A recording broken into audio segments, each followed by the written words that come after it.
Vamos a seguir la serie en la Escuela de Cristo, el Evangelio de San Juan, capítulos 13 al 17. Hoy es el tema 16, el legado de despedida de Cristo.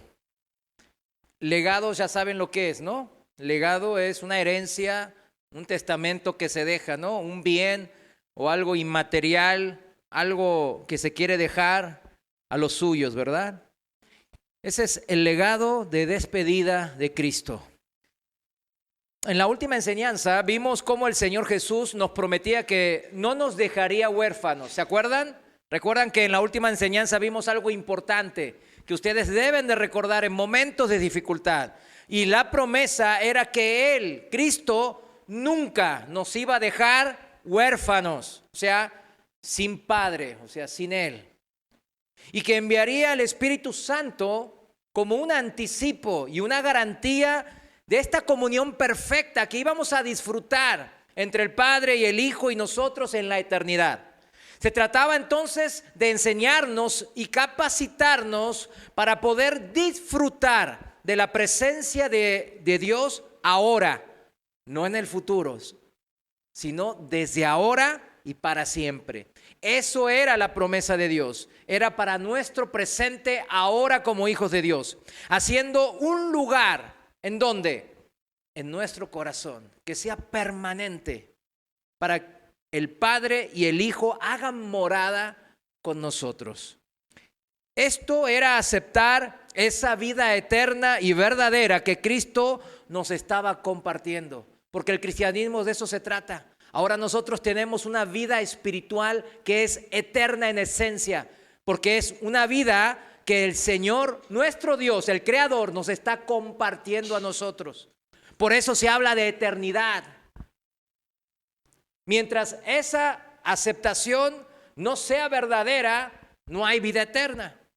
Pero cuando yo acepto el sacrificio de Cristo, su promesa de la garantía del Espíritu Santo en nuestra vida, en mi corazón, es cuando empezamos a vivir la experiencia de esa vida eterna. Es hermoso. Recién, por ejemplo, el Señor me mostraba algo, pero para otra ocasión. Ahorita lo iba a decir, pero no lo dije, por eso me quedé como trabado, ¿no? No estaba trabado. Pero es hermoso cuando Él nos habla, uno lo escucha y se goza, ¿verdad? Porque siempre hay respuesta en el Señor. ¿O acaso si usted no ama a una persona, si no le está hablando a usted lo ve y no lo contesta y se va para allá? ¿Verdad que no? Si su hijo o alguien que usted ama, su esposa o su esposo le habla, usted le va a hacer así, le va a sacar la cara y lo va a dejar ahí con las palabras en las bocas. ¿Verdad que no? No es así, obvio, le va a contestar lo más inmediatamente posible. ¿Y por qué nuestro Dios, que Él es la vida misma, no nos va a contestar a nosotros? Pero fíjense, de esto se trata también. Hay unas condiciones que aprendimos la semana pasada, si lo recuerda. ¿Cuáles son las condiciones para que el Padre y el Hijo hagan tabernáculo, hagan morada y vengan a nuestro corazón? ¿Cuáles eran las condiciones? Se lo voy a leer porque es importante. Quería tocar este punto antes de seguir el día de hoy. Juan 14:23 dice que Jesús les dijo a los discípulos: si alguno me ama, mi palabra guardará, y mi Padre lo amará, y vendremos a Él, y haremos nuestra morada en Él. ¿En quién iban a hacer morada? En las personas que amaba y por eso obedecía la palabra de Dios. De eso se trata el amor, de obediencia. La obediencia no es religiosidad, aunque aprendimos así, ¿verdad que sí? Así aprendimos. Obediencia es religión. Obediencia es amor, dice la palabra. El que me ama hace caso de mi palabra, dice otra versión. Y mi Padre lo amará, y mi Padre y yo vendremos a vivir en Él. Y esta es la vida que nos compartió a todos los creyentes, mis hermanos. Y esta es la vida que yo suplico que todos vivamos, que le hagamos caso por amor. Hoy terminaremos el capítulo 14, por eso ténganme paciencia. en el Evangelio de San Juan. Vamos al pasaje de una vez principal en cuestión. Juan 14, desde el 25 al final, 31. Evangelio de San Juan 14, versículo 25, Reina Valera actualizada, dice así la palabra de Dios. Escuche bien: estas cosas les he hablado mientras todavía estoy con ustedes, dice el Señor. Pero el Consolador, el Espíritu Santo que el Padre enviará en mi nombre, Él les enseñará todas las cosas y les hará recordar todo lo que yo les he dicho. La paz les dejo, mi paz les dejo. No como el mundo la da, yo se las doy a ustedes. No se turbe su corazón ni tenga miedo. Oyeron que yo les dije, voy y vuelvo a ustedes. Si me amaran, se gozarían de que voy al Padre, porque el Padre es mayor que yo.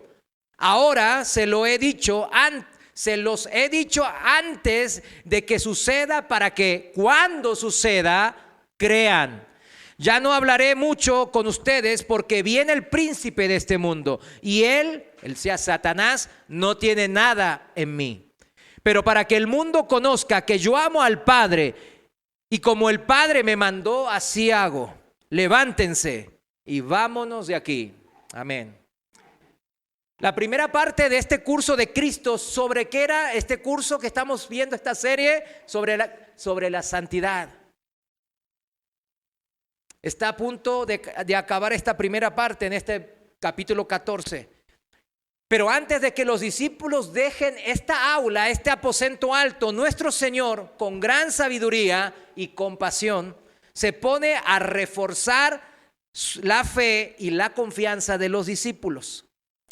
El aprendizaje puede resultar siempre como un proceso difícil y desalentador. Todo aprendizaje es medio difícil. O todos los que asistimos a las escuelas ya lo sabemos, ¿verdad? O sea, siempre nos cuesta, ¿no? A veces no es nada fácil. Y no sería de extrañar que hace 2000 años los discípulos comenzasen a tener la impresión de que ellos jamás iban a recordar la enorme cantidad de enseñanzas y detalles que contenían cada lección que Jesús les dio. Póngase a pensar a usted también, usted como una simple persona. Acuérdense que los discípulos eran personas simples, del vulgo, como dicen. Imagínense que el Señor les diga que van a recordar todo y que van a ustedes a enseñar eso. Digo, híjole, Señor, ni anoté, no tomé apuntes. Señor, no había para grabar, no había YouTube, el audio, no, pues no había nada. ¿Cómo?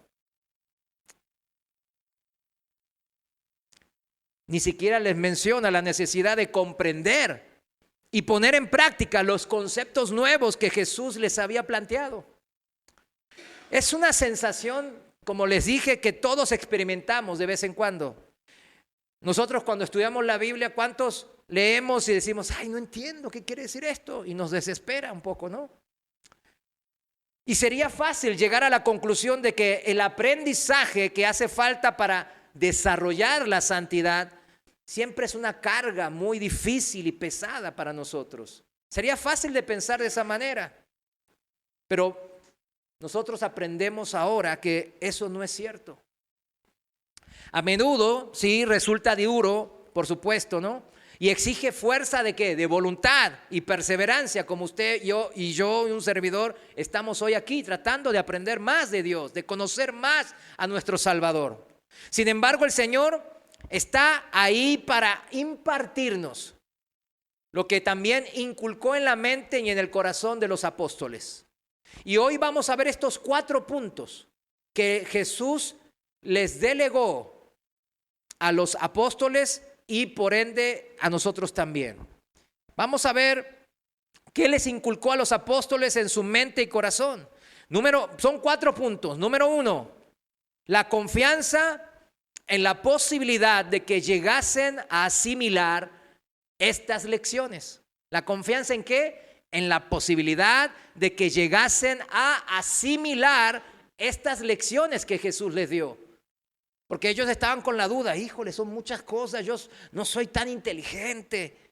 Pero Jesús les va a dar la confianza de que sí lo van a poder hacer. Ese es el punto 1. El punto número 2 de su legado es la paz interior de corazón en medio de las batallas de la vida. La paz interior, ¿de dónde? De nuestro ser interior, de nuestro corazón, en medio de muchas dificultades y problemas que tenemos en esta vida.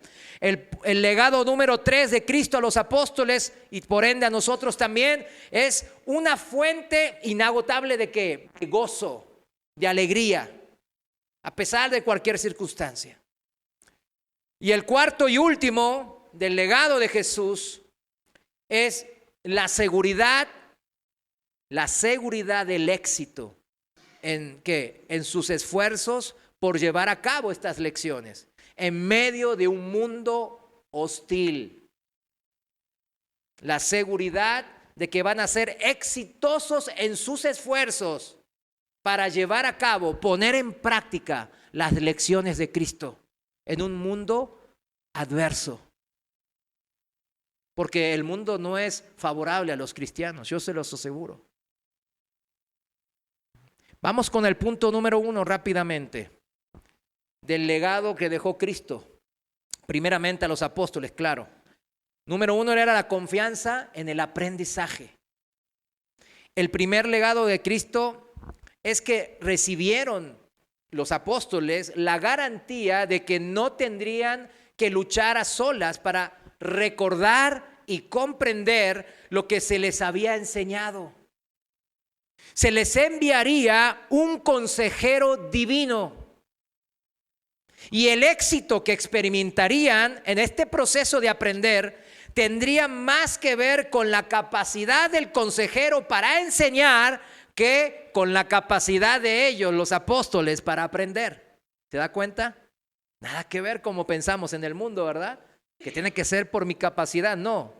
El éxito del proceso de aprendizaje iba a tener que ver más con ¿qué cosa? La capacidad del consejero divino de enseñar y no de nosotros de aprender. Dice el Señor, estas cosas les he hablado mientras todavía estoy con ustedes. Pero el Consolador, el Espíritu Santo que el Padre enviará en mi nombre, Él, ¿quién? El Espíritu Santo, les enseñará, ¿qué cosas? Todas las cosas. Y les hará recordar todo lo que yo les he dicho. Esta gloriosa promesa se aplica, claro, dijimos que en primer lugar ¿a quiénes? A los apóstoles que ahí estaban, claro. Es precisamente en esta promesa en lo que descansa la fiabilidad de nuestro Nuevo Testamento, mis hermanos. Del canon que nosotros tomamos como palabra inerrante de Dios. Es aquí, en esta palabra de Jesús. Durante el tiempo que estuvo en la tierra, el Señor Jesús enseñó muchísimas cosas a sus discípulos. Muchas. Entonces, ¿cómo podemos estar seguros al leer nuestros evangelios según Mateo, según Marcos, según Lucas y lo que estamos viendo nosotros según Juan? ¿Cómo podemos saber y estar seguros de que se trata de una relación exacta y válida de lo que nuestro Señor Jesús hizo y enseñó? ¿Cómo podemos estar tan seguros? Con la mejor voluntad, cerebro del mundo entero, ¿no? ¿Cómo sería posible recordar lo que Jesús realmente les enseñó? Que fueron muchísimas cosas, dijimos. La respuesta, mis hermanos, es que nuestro Señor no les obligó a depender de sus propios recursos. ¿Para qué? Para realizar esta tarea que es tan enorme. Y así plasmar este documento que resulta ser el fundamento de la fe cristiana, que es el Nuevo Testamento. El Antiguo Testamento, ¿qué hablaba? Nos hablaba del Mesías que iba a venir, el Cristo. Apuntaban al Señor Jesús. Los 4 evangelios, ¿qué son? Son el relato inspirado de la vida, de la muerte, de la resurrección y de la ascensión al Padre de este Mesías esperado, Jesucristo. Las epístolas, las cartas de los apóstoles se derivan de los hechos y de las enseñanzas de Jesús que vemos en los evangelios. ¿Cómo iban a realizar tal obra los apóstoles? Para realizarla, los evangelios, claro, para escribir estos evangelios y después las cartas apostólicas, el Señor envió al Espíritu Santo, quien de manera divina y sobrehumana, claro, trajo a la memoria de los apóstoles aquello que habían oído decir a Cristo. Es por esto por lo que al leer el Nuevo Testamento podemos nosotros estar seguros de que tenemos en las manos aquello que Cristo mismo quiso decir, aquello mismo que quiso que tuviésemos en nuestras manos. Además, les ayudaría también a comprender lo que recordaban, mis hermanos. No es que ellos lo habían memorizado sin comprender nada de lo que habían memorizado. No. Lo que el Espíritu les recordaba de todas las palabras y enseñanzas de Jesús, como hoy estamos aprendiendo en el Evangelio de San Juan, ellos lo comprendieron. Eso también incluye parte del consejo divino del Espíritu Santo. Es evidente que el Nuevo Testamento, en este Nuevo Testamento tenemos mucho más que un relato fiable de los hechos y de los dichos de Cristo. Es también un relato, mis hermanos, interpretado. Porque si los apóstoles, el Espíritu Santo los hizo recordar y después les hizo comprender, ellos, ¿qué hicieron? Interpretaron. ¿Sí me entienden? Por eso cada carta, cada evangelio, usted lo ve y según el autor está escrito a la manera de ¿quién? De un estilo, ¿verdad? Un estilo de escribir de Juan, un estilo de escribir de Lucas, de Marcos, etcétera. De hecho, los grandes arqueólogos y literarios, ellos sacan, dicen, luego el estilo de Juan, el apóstol Juan es este, el estilo de Lucas es este. Y ellos sabían qué estilo de escritura tenían, la forma de narrativa que tenían cada autor. O sea, era un relato interpretado. Pero fíjense bien, en nuestros días hay mucha gente que arremete contra este Nuevo Testamento, justamente por este motivo que acabo de decir, que era un relato, los evangelios, por ejemplo, interpretado por los apóstoles. Esta gente tergiversa todo y sostienen que, puesto que los evangelios no son un mero relato de la vida y de las enseñanzas de Cristo, imagínense, año tal, nació Cristo en Belén, padre José, terrenal, ¿verdad? Pero nacimiento virginal, o sea, el verdadero padre es el Padre Celestial. Imagínense ese punto. Un año después, Cristo cumplió un año, tuvo un diente, yo qué sé, o sea, tipo un relato así histórico. ¿Sí me entienden lo que voy? Como una narrativa histórica nomás. No, fue una interpretación. Y por eso cuando leemos Juan, nada que ver con Lucas, ¿verdad? Aunque estén contando la misma vida de Jesús. Entonces esta gente malamente sostiene que no, esta gente son humanos como nosotros y están interpretando, no están contando pura y exclusivamente la vida de Jesús. Hay una interpretación humana. Entonces dicen que no podemos estar seguros de que los evangelios constituyen exactamente lo que Cristo dijo y lo que quería decir. ¿Se fijan cómo atacan la palabra de Dios? Yo alguna vez en una serie de la resurrección yo les mencioné a Bart Ehrman, ¿no? Es uno de los que era ex cristiano, ¿verdad? Y ahora es un teólogo ateo, existen ahora teólogos ateos, que tiene muchos libros. Y también tiene un canal de YouTube, lo malo que está todo en inglés, pero bueno, yo se lo hago la interpretación, le da duro y a la cabeza todo el tiempo al evangelio, al Señor. Y él es uno de estos componentes que dice, no, aquí hay una interpretación humana, por eso no se pueden creer al 100% los evangelios. ¿Cómo decir que es inerrante, que no tiene errores? No puede ser. No tenemos sino la interpretación por parte de la iglesia primitiva de lo que se dijo y quería decir el Señor. Así dicen ellos. ¿Qué pasa con esa interpretación y esa forma de pensamiento? Hace que la Biblia sea no la palabra de Dios, sino la palabra de Dios mezclada con ¿qué cosa? Con la palabra interpretación de hombres. y rebajan, ¿qué cosa? La palabra de Dios a un mero libro histórico. No obstante, nosotros sí sabemos que esto es un argumento falso, completamente falso, puesto que según la promesa de nuestro Señor en Juan 14:26 dice así: pero el Consolador, el Espíritu Santo que el Padre enviará en mi nombre, Él les enseñará todas las cosas y les hará recordar todo lo que yo les he dicho. Esto lo dijo el Señor antes de partir. Y no lo dijo por casualidad, lo dijo para que quedase escrito. Por esta promesa, mis hermanos, por esta promesa del Señor, la autoridad del Espíritu Santo está detrás de los propios textos de los evangelios y de las interpretaciones que tenemos de ella, de todo el conjunto. Además, la promesa también incluye la garantía de que el Espíritu Santo también enseñaría a los apóstoles las cosas que el Señor no pudo enseñarles mientras estuvo con ellos. Vayamos a Juan 16, versículos 12 y 13. Reina Valera actualizada, por favor.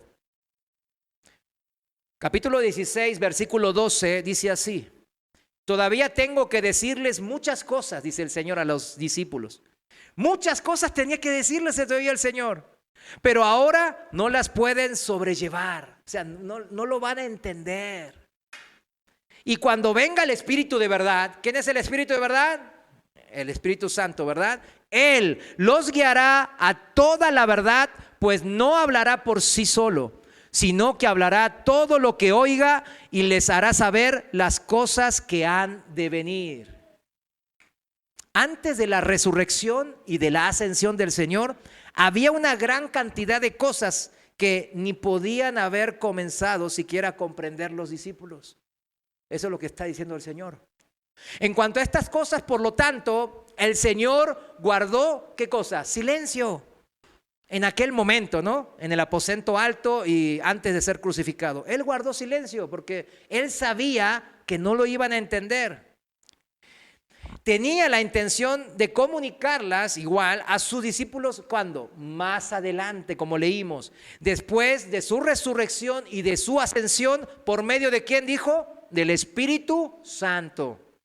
Por estas cosas, son estas cosas las que constituyen el contenido de las epístolas inspiradas del Nuevo Testamento, mis hermanos. Como referencia, para los que anotan, pueden leer y ver Hechos capítulo 1, versículos 1 al 5 y la epístola a los Efesios, capítulo 3, todo el capítulo. O sea, del 2, si quiere, al 21, al final. Yo les voy a leer rápido Hechos 1, 1 en adelante, en la traducción viviente. Fíjense cómo viene esto.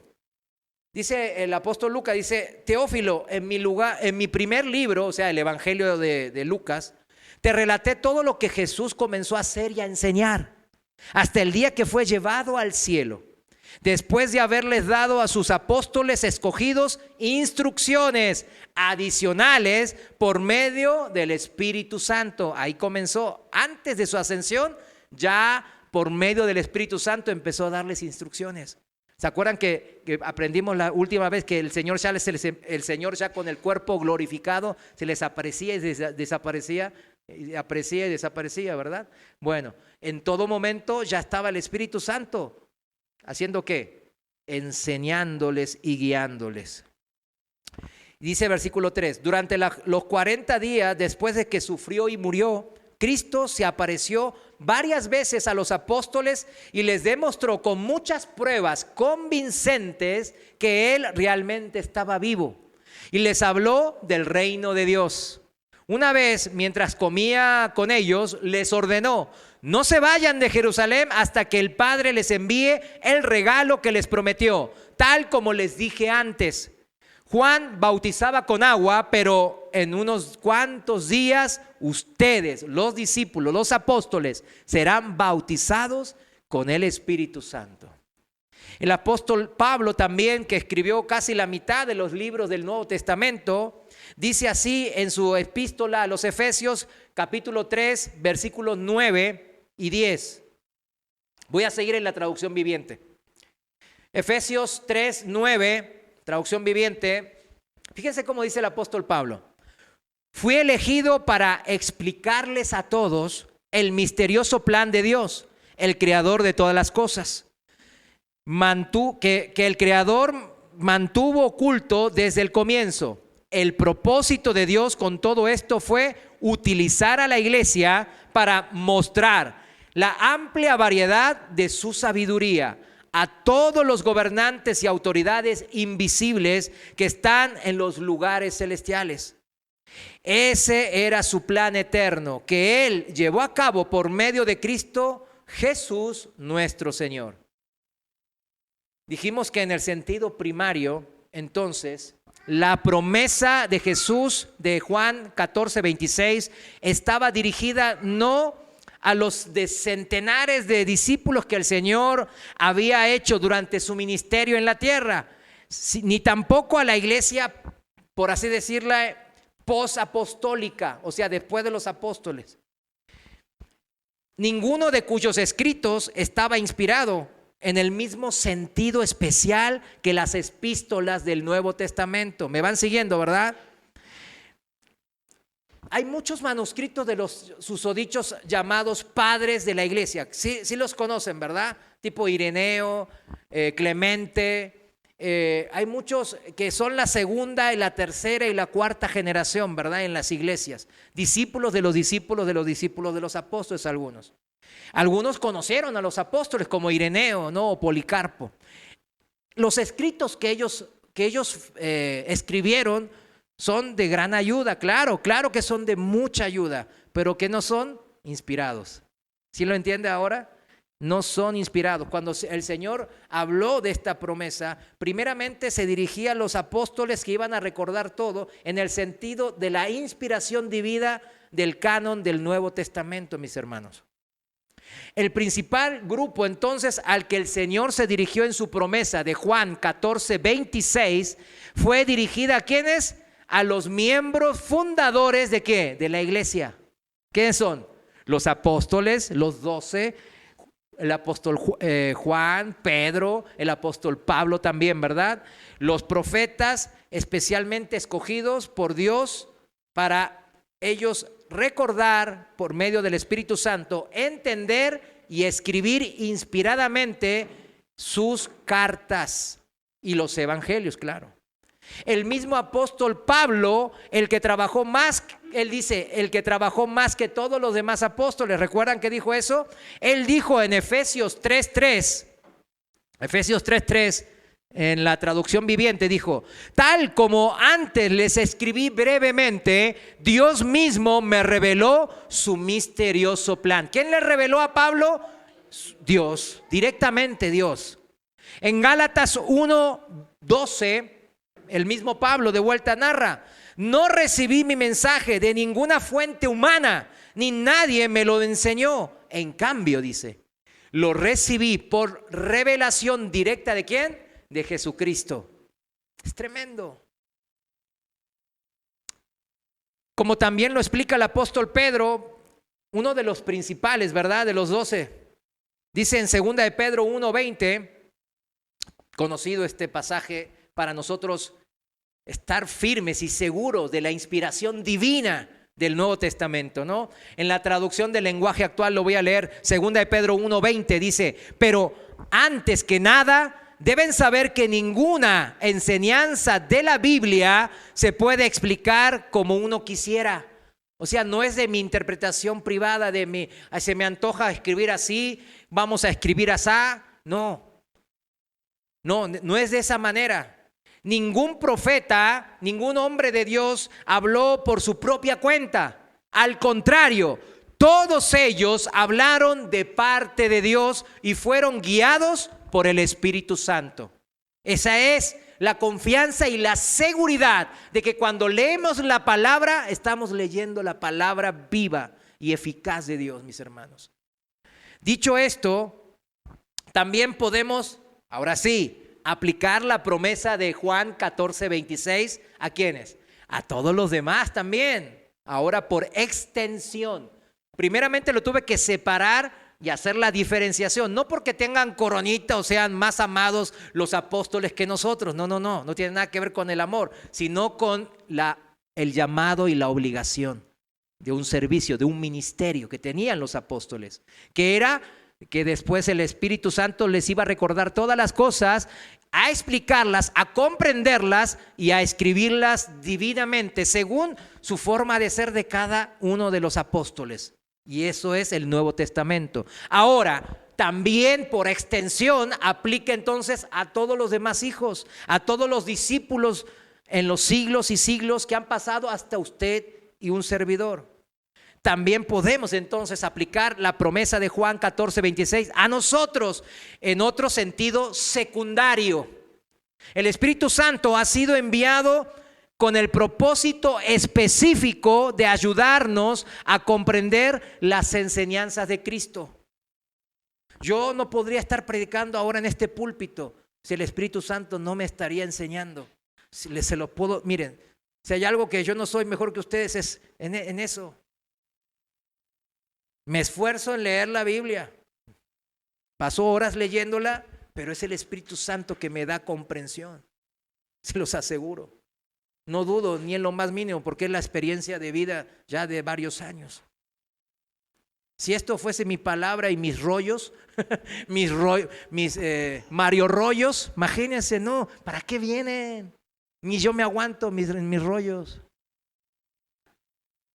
El apóstol Judas, en su único capítulo, el versículo 3, ese libro es el que está justo antes de Apocalipsis. En el versículo 3 dice: queridos amigos, con gran anhelo tenía pensado, dice el apóstol, escribirle acerca de la salvación que compartimos. Quería hablar de lo más importante, ¿verdad? Porque para ser hijo de Dios, pues hay que ser salvos, nacidos del Espíritu de Dios. Sin embargo, dice, ahora me doy cuenta de que debo escribirles, o sea, a Judas le tocó escribirles algo diferente según la inspiración divina. ¿Sobre qué otro tema? Para rogarles que defiendan la fe que Dios ha confiado una vez y para siempre. ¿A quién? A su pueblo santo. ¿Usted es parte de su pueblo santo? Diga amén. Amén, ¿verdad? Y es un privilegio. Es un privilegio que el Señor nos pida a nosotros defender su palabra, mis hermanos. Pero hay que defenderla ¿con qué? Con criterio, con entendimiento, comprendiendo de lo que estamos hablando. Es un deber, mis hermanos, no es una opción, no es algo optativo. Es aquí lo que acabamos de leer en el libro de Judas, versículo 3, es que es un deber, una obligación el comprender las enseñanzas de Cristo. Si no, ¿cómo defenderemos lo que no entendemos? ¿Verdad que no podemos? No podemos defender lo que no comprendemos. Y si no lo comprendemos, ¿en verdad seremos el pueblo santo de Dios? Claro que no. Pero hermano, yo no comprendo mucho. Miren, hay una etapa que se llama etapa de niño o bebé espiritual, ¿verdad? Es una analogía a nuestra etapa, ciclo en nuestro cuerpo físico, ¿verdad? En esta vida temporal. Y a veces no se entiende porque estamos en las primeras etapas. Pero si usted le sigue hablando al Señor, ¿qué dijimos que el Señor hace? Nos responde. Y el Señor no es que, yo lo señalo como si fuese que esté acá, ¿verdad? Y que también está acá, afuera, en todos lados. Pero ¿en dónde dijo que iba a estar? En nuestro corazón. Se le pregunta desde lo más profundo de su ser. Se va a sorprender si a los que nunca tuvieron esta experiencia, la primera vez que Dios les habla, desde lo más profundo de su ser, se van a decir, oh, híjole, ¿qué onda? O sea, wow. Es una cosa tremenda. Pero nosotros entonces, sí nos cuesta, mis hermanos, comprender lo que significa a veces tener a Cristo morando en nosotros. Y la realidad de esta experiencia a menudo queda opacada, ensombrecida por el quehacer de cada día, por nuestra rutina diaria.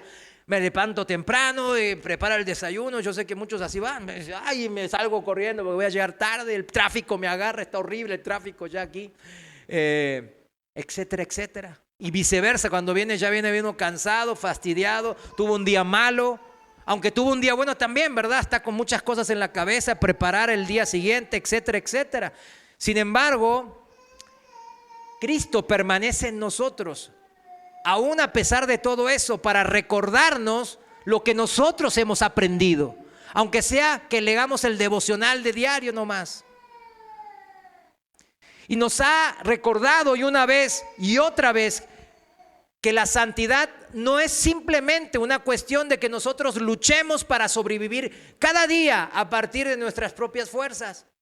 No, yo creo en Cristo porque Él me ayuda a salir adelante cada día. No, eso es lo más básico que usted puede experimentar en la gloria del Señor. Es lo más básico. No lo demerito, porque si no está eso, después ¿cómo vivir lo demás, verdad? Necesitamos la base, claro, pero es lo más básico. El que Él nos ayude en nuestro día a día. Pero el Señor está con nosotros para que nosotros disfrutemos de su presencia. Y aprendamos más, y como decía el apóstol Judas, que defendamos la fe. Yo les quiero invitar ahora a que lean ese capitulito chiquito de Judas, el libro de Judas. Es muy acorde a los últimos tiempos que estamos viviendo. Y por eso era el anhelo del apóstol. Y por eso el Espíritu Santo le dijo, mira, tú vas a hablar de esto. Habla de lo que va a venir. Habla de todo esto que va a pasar, del juicio y de esto. Porque se acerca y la gente no está mi pueblo santo no está defendiendo ni siquiera su propia santidad. ¿Y cómo va a compartir a otros si no es santo esa persona? Mis hermanos, a pesar de ello, el Señor está con nosotros. No nos abandona porque nosotros somos fieles. Nosotros somos infieles muchas veces, pero Él es fiel. Él es la misma esencia de la fidelidad. Lo que tenemos, siquiera unos meses, si quiere, unos años, sabemos cuán fiel es el Señor, ¿verdad? Cómo Él no nos abandona a pesar de cuántas veces lo rechazamos, cuántas veces lo traicionamos. Judas se queda corto, mis hermanos. Y no solo está con nosotros, o sea, a favor de nosotros, sino que también está en nosotros, como acabamos de leer, esperando para hacer valer a través de nuestras vidas que su reacción poderosa ante todas circunstancias que nosotros estemos pasando, mis hermanos. Y eso es lo que nosotros debemos de vivir en esa comunión. Del mismo modo que un instructor de natación, por ejemplo, enseñase a un principiante, ¿quién sabe nadar? A ver, ¿todos saben nadar? ¿Alguien que no sepa nadar? Ah, bueno, eso no lo van a entender. Bueno, hay que hacer una cooperacha para un curso para las hermanas. Pero miren, yo que sé nadar, flotar no es tan difícil. Prácticamente es relajarse. Lo que sabemos es relajarse y nomás hacer unos movimientos de relajación y flota uno. Bueno, yo porque por ahí tengo ya una lonjilla ahí, pero floto mejor, ¿verdad? Pero le digo, flotamos así fácil. No es que, ¿vieron cuando uno es principiante? Está así que no, que me voy a hundir, me voy a morir. Pero no, nada que ver. Cuando uno se relaja y está tranquilo y empieza a hacer movimientos tranquilos, así circulantes, uno flota. Y es como eso, por eso el instructor de natación es lo mismo cuando enseña al principiante, al que no sabe nadar, a relajarse y dejar que al agua lo aguante, cosa que el agua hace perfectamente por su densidad. Así el Espíritu Santo nos enseña a confiar en Él para que tengamos toda la gracia, el poder y la perseverancia que nos hace falta para seguir en esta carrera de la fe, mis hermanos. Tanto es lo que se refiere al aprendizaje teórico de la santidad como también a la cuestión de ponerla en práctica. El segundo punto de cómo el Señor está aquí con nosotros para darnos lo mismo que a los apóstoles, el mismo legado, menos lo que dijimos al principio, el canon. No es que ahora yo me escribo un libro, el Evangelio según Mario, ¿verdad? Y está inspirado, ¿eh? No, eso no. O sea, pero todo lo demás sí. Es un legado que nosotros recibimos también, al igual que los apóstoles. El punto 2, paz en medio de las batallas de la vida.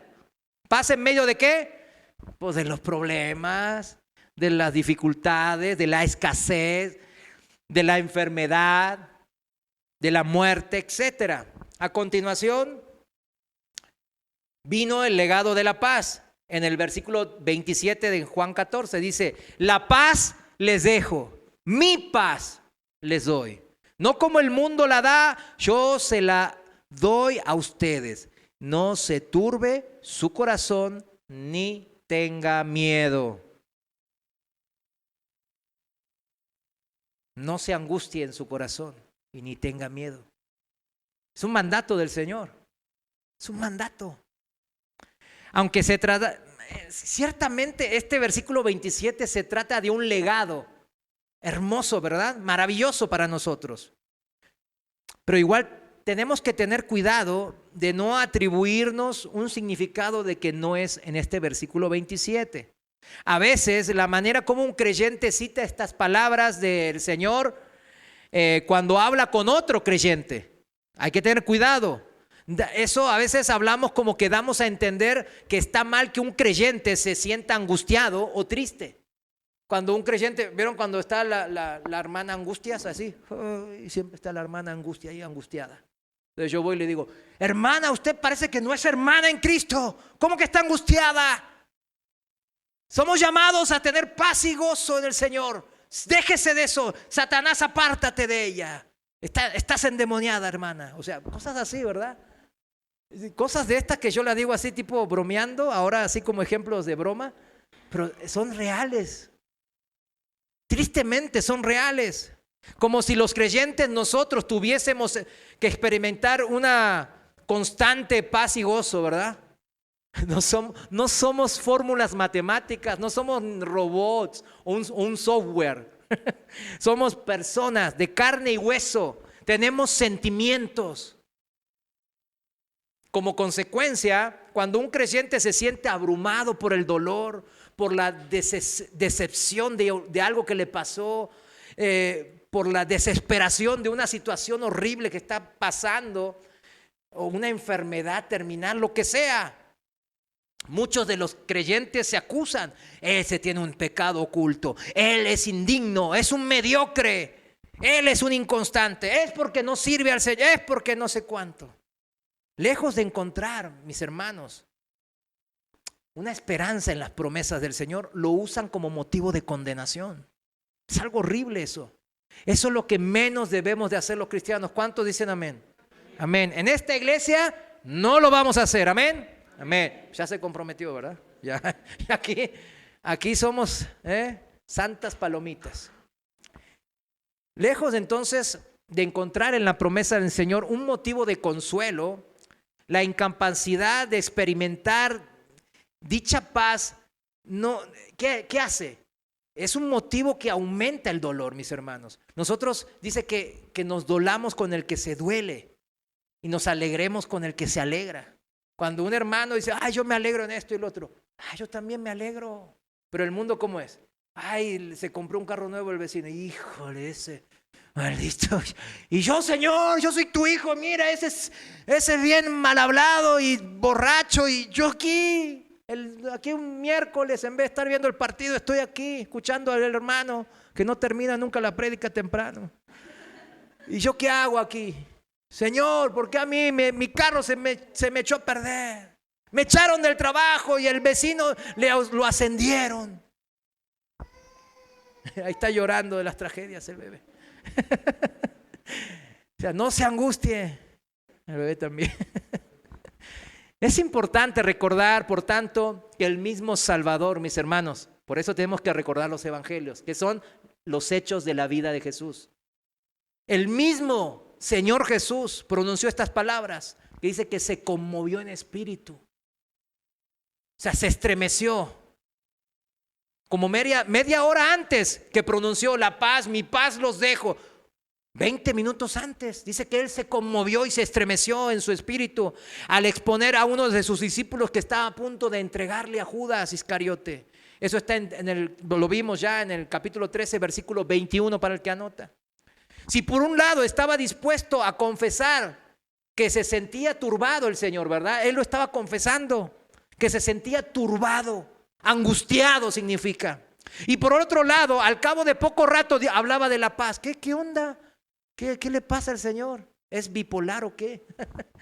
Primero que está turbado y ahora me va a dejar tu paz. ¿Cómo? ¿Cómo está eso? Eso fue porque no hay ninguna contradicción entre una y otra cosa. El momento estaba por llegar cuando él saldría del aposento alto y entraría en el huerto de Getsemaní, donde él iba a comenzar a entristecerse y a angustiarse, dice la palabra. Y donde dijo a sus discípulos ahí, mi alma está muy triste hasta la muerte, dice. ¿Cuántas veces dijimos esto? Pues no es pecado si el mismo Señor lo dijo. Para el que anote y tiene dudas, Marcos 14, versículos 33 y 34, para que anote. Marcos 14, 33. Bueno, nosotros seguimos. No obstante, mis hermanos, no debemos de pensar que la paz de la que había estado hablando el Señor, ¿no? De pronto se vino anegada, ¿verdad? Por la inundación del dolor que sufrió en el huerto del Getsemaní. No fue que él estaba primero, ay, mi paz los dejo, estaba con unos sentimientos re buenos y de repente vaya a Getsemaní, ay, híjole, la que me va a tocar, ay, me siento mal ahora. No, nuestro Señor no es así. En primer lugar, ¿por qué de esto? Al dejarle su paz, se estaba él despidiendo de ellos según la costumbre oriental. Shalom, dicen los judíos todavía, ¿verdad? Es el saludo común entre los judíos que quiere decir, ¿cómo quiere decir shalom? Paz. En un sentido más amplio significa descanso interior dado por la presencia ¿de quién? De Dios.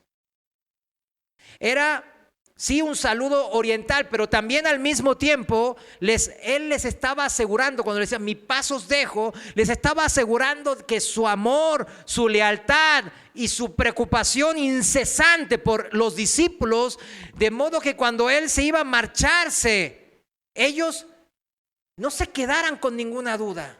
Por eso decía, mi paz los dejo. Que estuviesen los discípulos así, absolutamente seguros de que no se les había abandonado, sino que se mantendría fiel el Señor a ellos. Porque por eso le decía, mi paz los dejo, no los abandono, no los dejo huérfanos. Su confianza, la confianza de los discípulos en el amor y lealtad de Cristo redundaría en una paz profunda en su fuero interior, en su corazón. De modo que por mucho que la superficie de sus emociones se viese agitada por el viento y las tormentas, su paz esencial permanecería estable y segura. En este sentido, señaló hasta qué punto él, Cristo, es diferente al mundo. El mundo es notorio. Se caracteriza el mundo por la precariedad de ¿qué cosa? De su lealtad. Cheque bien. No, el mundo ¿qué es? Es malo y nosotros bueno, claro, el bien y el mal. Pero si hay una palabra que representa fácil en una palabra lo que es el mundo, es falta de lealtad, mis hermanos. Deslealtad. Falta de fidelidad. ¿Por qué? ¿Quién es fiel? Dios. Dios es la esencia de la fidelidad, de ser fieles, leales. Todo lo que se aleja de Dios, ¿cómo termina siendo? Desleal. La gente del mundo siempre termina siendo desleal.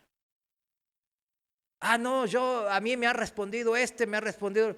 Hay casos que son gente, los muy poquitos que todavía quedan en el mundo, que se guían ¿por qué? Por la conciencia que Dios les dio, ¿verdad? Pero son los menos. Ahora cada vez la conciencia está más cauterizada, más endurecida, como Faraón. Les vale, pecan y Hoy el Señor nos promete paz y seguridad. Y que mañana Él no se va a olvidar de eso. que Él va a cumplir y que Él es fiel para hacerlo. En cambio, el mundo promete paz y seguridad y mañana se va a olvidar de nosotros. Nos va a traicionar, al igual que hizo Judas a Cristo. El mundo carece, de hecho, de una seguridad esencial, pues por definición el mundo constituye un sistema de pensamiento y una manera de vivir que ha perdido su confianza en Dios. Ese es el mundo. O sea, no confían en Dios.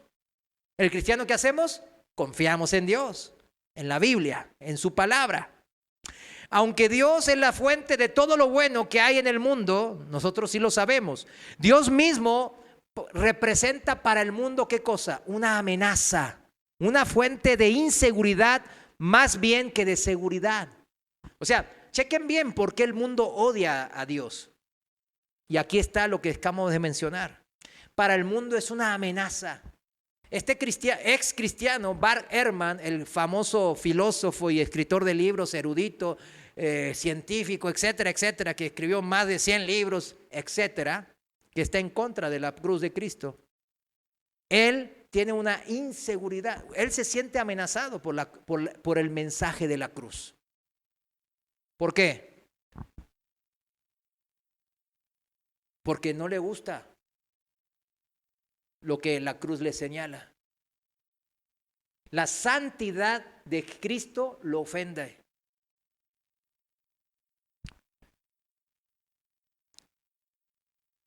Nosotros, mis hermanos, no debemos de tomar esos ejemplos del mundo. Debemos de entender cómo es nuestro Dios. Él es un Dios bondadoso y fiel siempre. No, mi Dios casi siempre me responde, dijo un cristiano una vez. Sí. Yo me quedé, ¿cómo que casi siempre? ¿Cómo que casi siempre? ¿Y por qué a veces no te responde? No, porque no me habla. Significa que está en silencio. Eso ya es una respuesta. ¿A qué? No sé, chécalo. Yo no sé, yo no soy Dios, yo no estoy en su corazón. Un niño es siempre de esa manera. Por ejemplo, un niño abre el refri y se roba el helado, ¿verdad? Ahora que hace mucho calor, ¿no? El helado que la madre había preparado para la cena, ¿verdad? Fue la intención de la madre de darle ese helado ¿a quién? Pues a su hijo, al niño. Pero al salir de la casa, bueno, le dijo, no lo toques hasta que yo regrese. Sin embargo, mientras su madre estaba afuera, el niño ya no pudo resistir la tentación y se hace con el helado. De modo que la perspectiva del regreso de su madre ya no constituye un motivo de alegría. ¿Sí lo va entendiendo? ¿Se acuerdan cuando éramos niños? Cuando decíamos una maldad, después, ¡ay, va a venir mi padre! ¡Ay, va a venir mi madre! Me va a lanzar las chanclas y ya, no, yo hice esto, hice lo otro. Y teníamos miedo, pero ¿cómo que no me voy a alegrar porque mi madre viene, pues me prepara de comer, me trata bonito? Pero cuando hicimos un mal, ¿qué pasa? No, que no vuelva. Ya no constituye, ese niño veía, ay, me robé el helado, ay, ahí vino mi madre. Y hay una posibilidad de ¿qué? Un castigo. Es así como el mundo concibe a Dios. El mundo así lo concibe. Desde el momento en que Satanás logró que Eva tomase la fruta en contra de lo que Dios había mandado, los seres humanos caímos. En general, los seres humanos ahora ven a Dios como una amenaza por eso y buscan la seguridad en ellos mismos. O sea, como no la quieren encontrar con Dios, porque ya se sienten amenazados, vamos a encontrar en nosotros mismos, encontrar una seguridad de algo. O en el pequeño mundo que tienen a su alrededor. Intentan montar barricadas para impedir que Dios entre. No obstante, su mundo es un mundo muy frágil, muy frágil. Está rodeado de inmensas fuerzas naturales que no pueden manejar. No sabemos si vamos, llueve, no sé qué va a pasar. Me cae un rayo y me muero. No controlamos nada de eso, ¿verdad que no? Y la corteza de este mundo, por llamar a nuestro cuerpo de una manera, es susceptible de romperse a causa de una enfermedad o cualquier otro contratiempo. La muerte está a la puerta, esperando su momento de entrar. Incapaces, mis hermanos, de confiar en Dios, a menudo encuentran que tampoco pueden confiar en ninguno de los hombres. Eso es lo que terminan la gente del mundo. Cheque los filósofos más famosos de la historia de la humanidad, cómo murieron y qué frases dijeron célebres antes de morir. Que esta vida no tiene sentido, que esta vida, pues, pura traición. La Biblia lo resume en 2 de Timoteo 3:13, ¿verdad? Todos lo sabemos. 2 de Timoteo 3:13 dice: pero los malos hombres y los engañadores irán de mal en peor, de Guatemala a Guate peor, engañando y siendo engañados.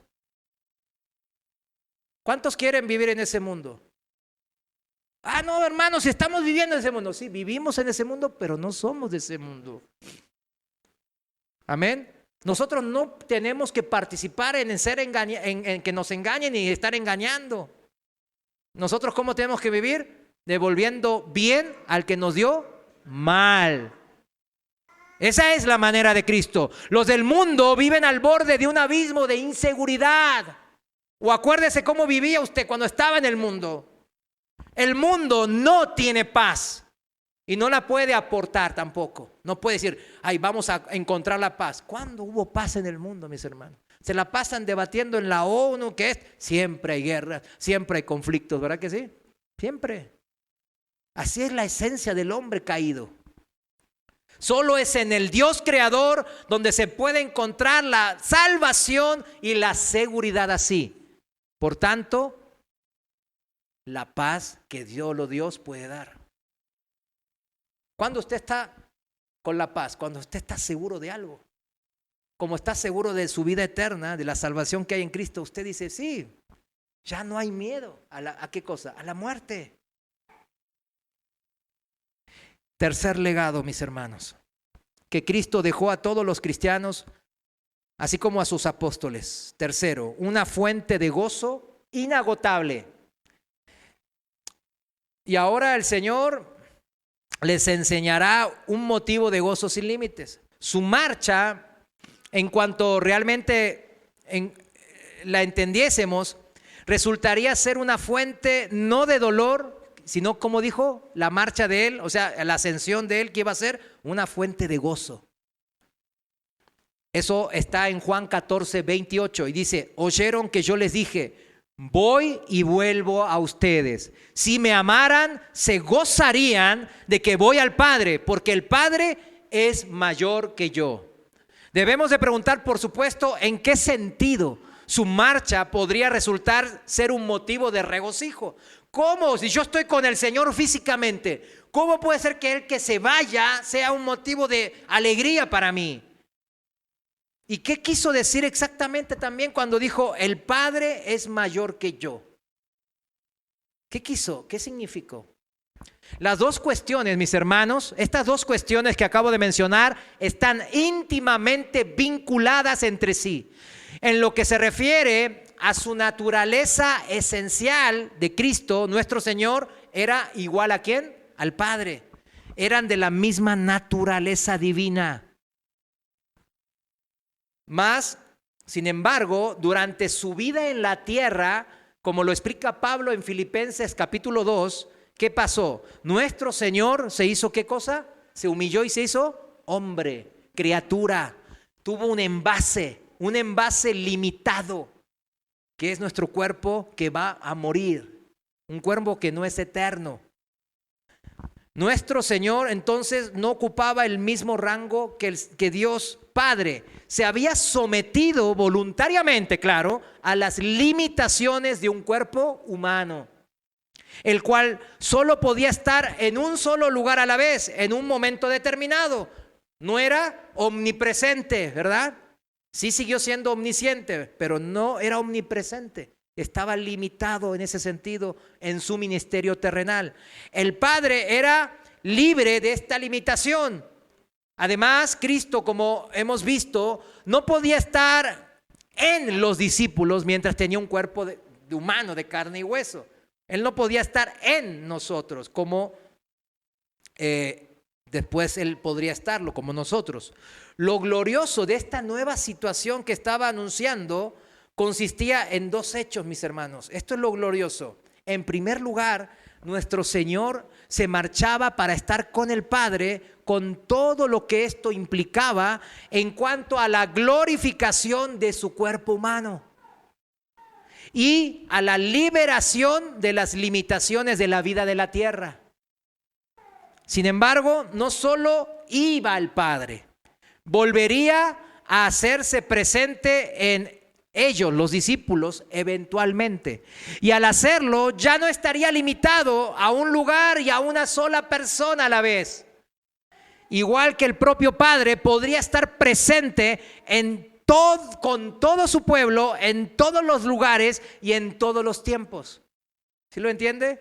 Cómo Él tenía que ascender, irse al Padre para luego poder hacer eso.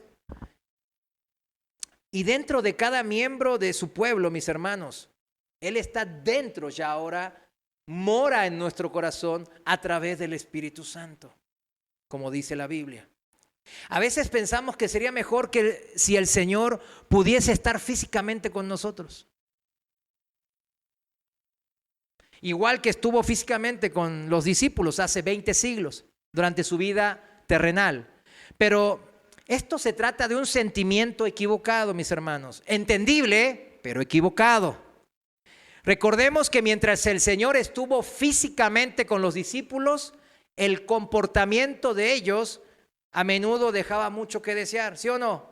No entendían, se portaban mal, buscaban las cosas del mundo que las cosas de Dios, se le quejaban, se peleaban entre ellos. Pues vemos el fracaso más estrepitoso fue de Pedro. ¿Cuándo fue? Antes que el Señor partiese al cielo, ¿verdad? Antes que siquiera muriese. De hecho, nuestra situación hoy día es considerablemente mucho mejor que de esos primeros discípulos. Piénselo. El Señor, habiendo subido al Padre y venido a su pueblo mediante su Espíritu, está más cerca de nosotros de lo que jamás hubiese podido estar de los discípulos antes de la crucifixión. O sea, es una diferencia abismal. Por eso les digo, a veces añoramos, me gustaría estar ahí con los discípulos y así, pero ahora el Señor está en nosotros y sigue con nosotros constantemente, de una manera que habría sido imposible durante su estancia física en la tierra. Está por definición, lo que acabamos de decir, es una fuente de gozo que jamás podrá ser arrebatada de nosotros, mis hermanos. Esa presencia en nosotros del Señor nunca puede ser arrebatada de nosotros. Sin embargo, debió de haber costado mucho trabajo a los discípulos en aquella época asimilar esto que el Señor les estaba diciendo.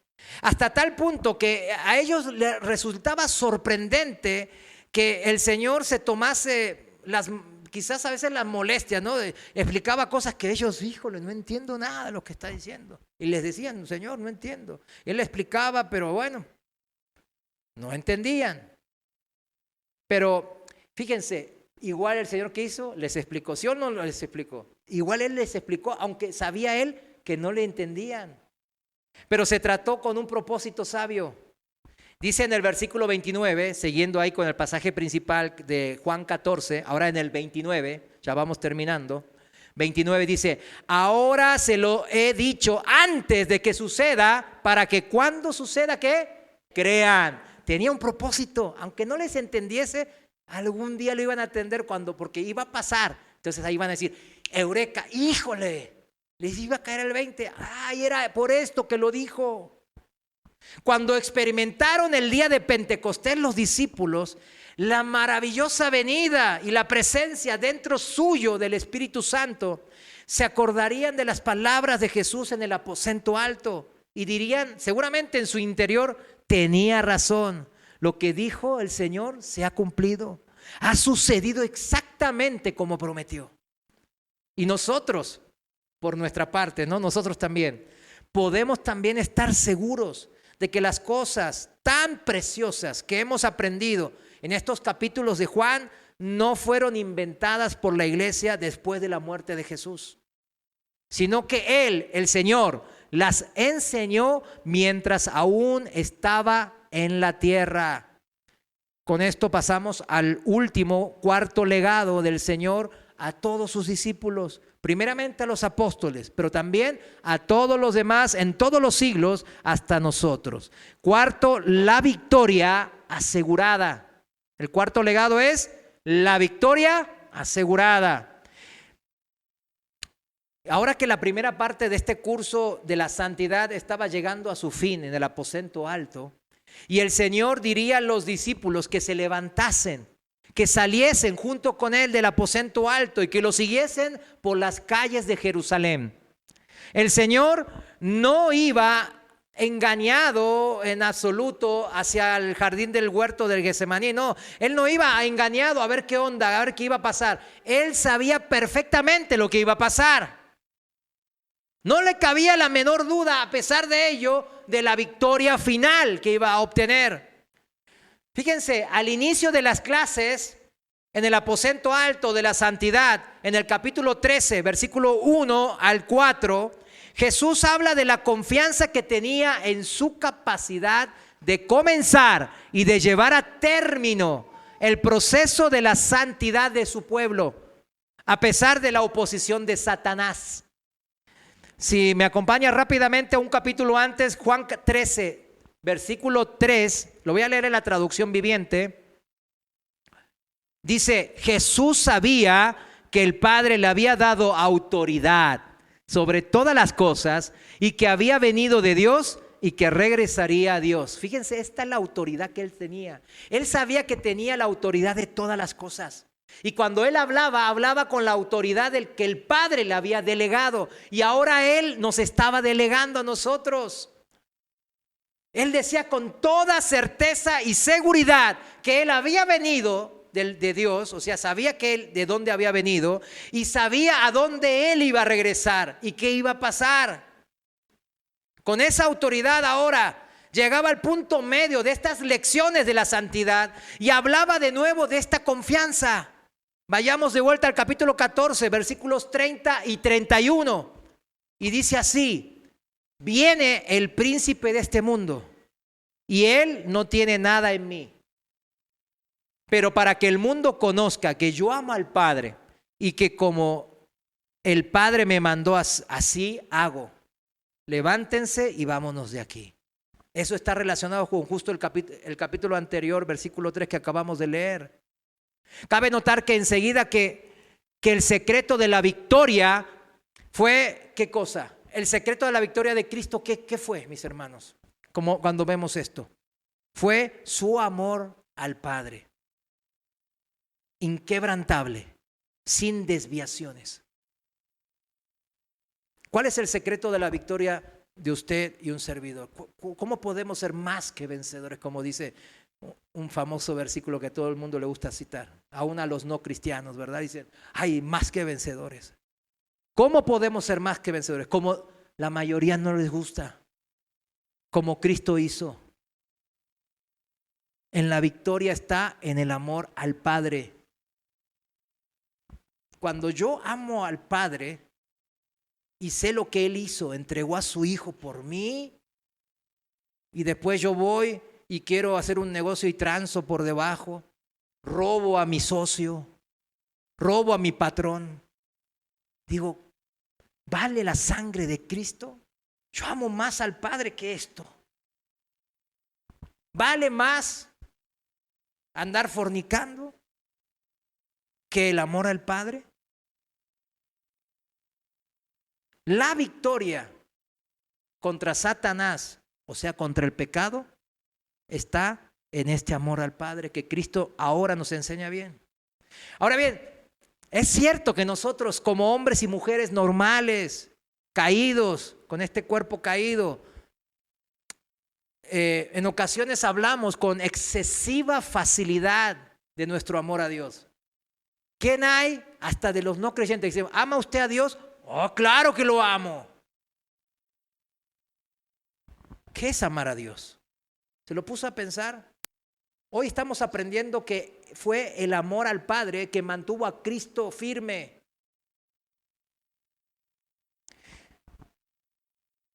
Cuando así hablaba nuestro Salvador Jesús, que decía, yo amo al Padre, siempre es muy distinto. No es como nosotros, ay Señor, yo te amo, pero después me doy la media vuelta y ando haciendo otra cosa. ¿Cómo somos, verdad? Yo a veces no entiendo por qué nos ama el Señor. Pero cuando después veo a mis hijos y digo, bueno, ya más o menos, un tantito lo entiendo. Porque ¿cuántos de los hijos no nos sacan canas? Yo no digo canas blancas, canas verdes, azules, canas de todos los colores. Y no lo digo por el orgullo gay, sino que nos sacan canas de todos los colores, ¿verdad? Nuestro principal cruz, ¿cuál es? Muchas veces son nuestros hijos.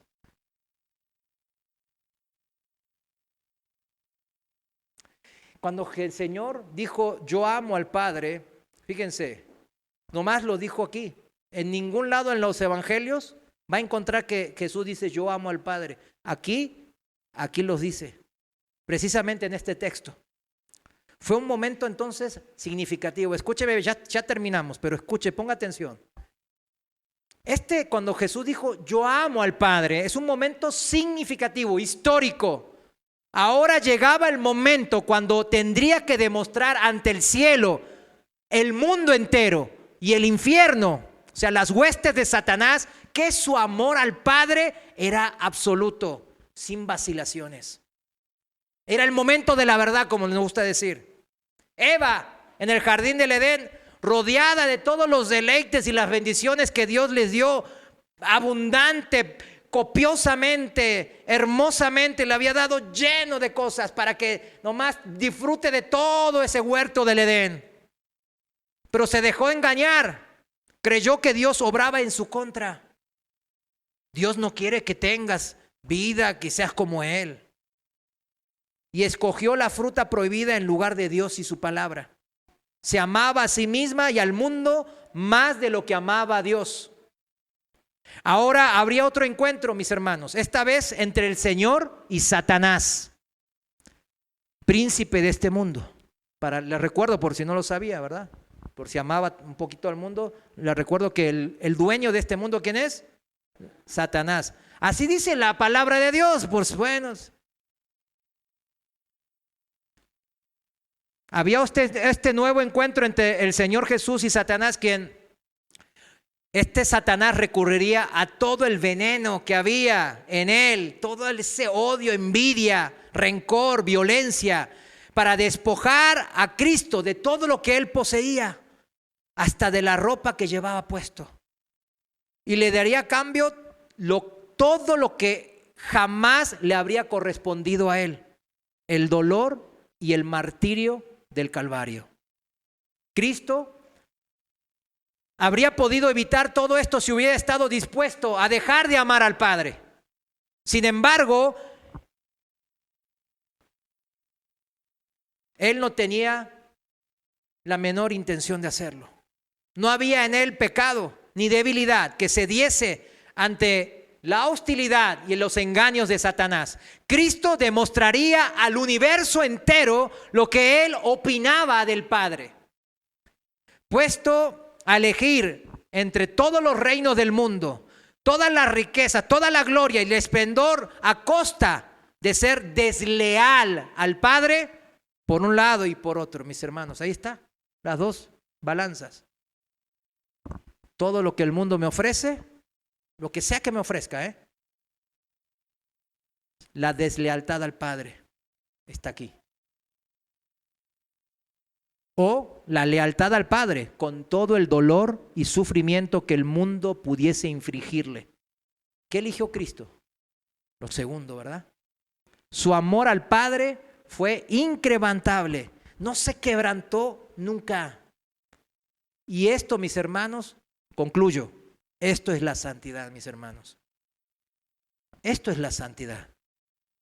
Cuando el diablo nos ofrece cosas del mundo, sea lo que quiera, lo que usted sea débil en el mundo. Algunos tienen varias listas, otros tienen una o dos.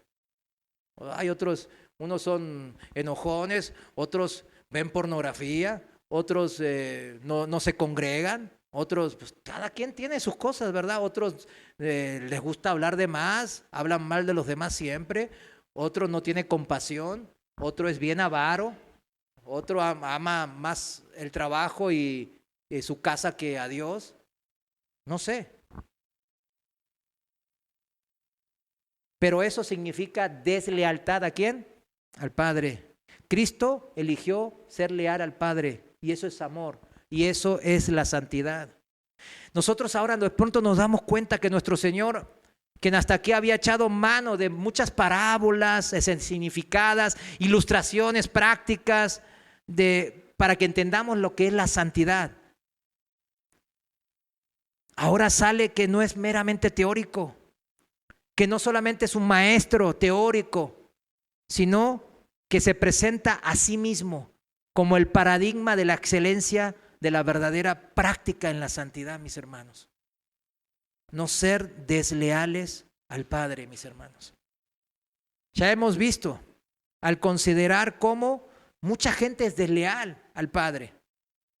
Somos desleales al Padre, pero la verdadera santidad es la devoción de mi corazón al Padre. Eso es lealtad al Padre y a su palabra. ¿Cuántos dicen amén? Levántese, póngase de pie. Señor, te damos gracias porque no somos perfectos, somos pecadores. El mal mora en nosotros, en nuestra carne. Y en este momento, como cuerpo de Cristo, como un solo cuerpo que somos, hermanos, en una misma fe, en tu palabra, en tus promesas. Te pedimos, Señor, perdón. Si hay en nuestros corazones deslealtad a tu palabra, tomamos tu ejemplo, que a pesar de que tú eras Dios, te humillaste a ti mismo y fuiste leal al Padre hasta la muerte y muerte de cruz. Señor, te damos gracias por este ejemplo precioso en el cual hemos creído. Ayúdanos, Señor, a no traicionar más tu voluntad en nuestras vidas. Ayúdanos, Señor, ahora que sabemos qué es la verdadera santidad, que es esta lealtad inquebrantable, práctica en nuestras vidas, a tu palabra, a tu instrucción, a tu mandato. Y en tu mandato hallamos bendición, mi Dios. Queremos agradarte, mi Dios. Ayúdanos en esta santidad, en este caminar junto a tu presencia y en tu guía. En el nombre de Jesús. Gracias. Amén. Amén.